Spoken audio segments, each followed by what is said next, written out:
वे जिंदगी भैया बहुते कलेस में कटता वे जिंदगी भैया बहुते कलेस में कैदी के हाल भइल आके विदेश में कैदी के हाल भइल आके विदेश में कैदी के हाल भइल आके विदेश में।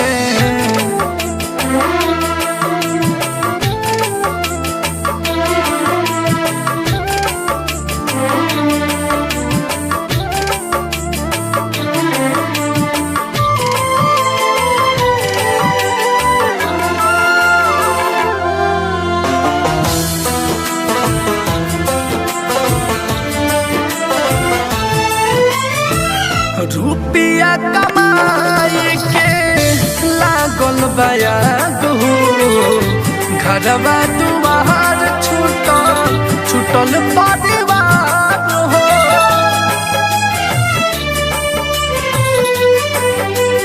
हाय रुपया कमाई के लागल बयाद हो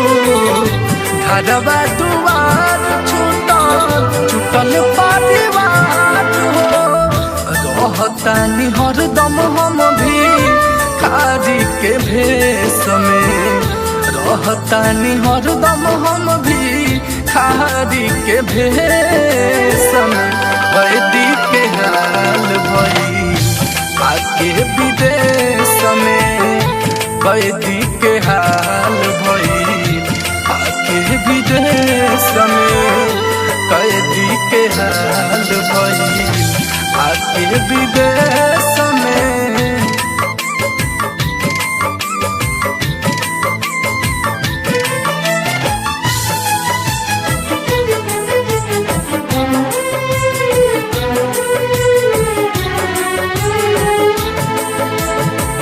चार बजे उठी के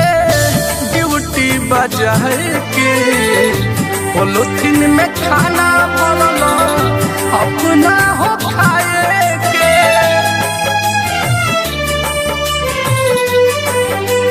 हाय वो 4 बजे उठी के ड्यूटी बजाए के पोलोथीन में खाना बनला अपना के खाए के बस में बैठे खातिर भागतनी रेस में बस में बैठे खातिर भागतनी रेस में कैदी के हाल भइल आके विदेश में कैदी के हाल भइल आके विदेश में कैदी के हाल भइल आके विदेश में।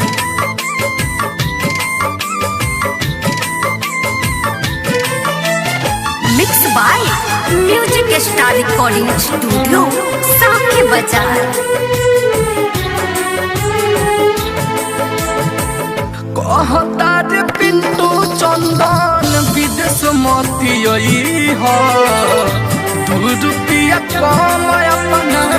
देश में कमाई हो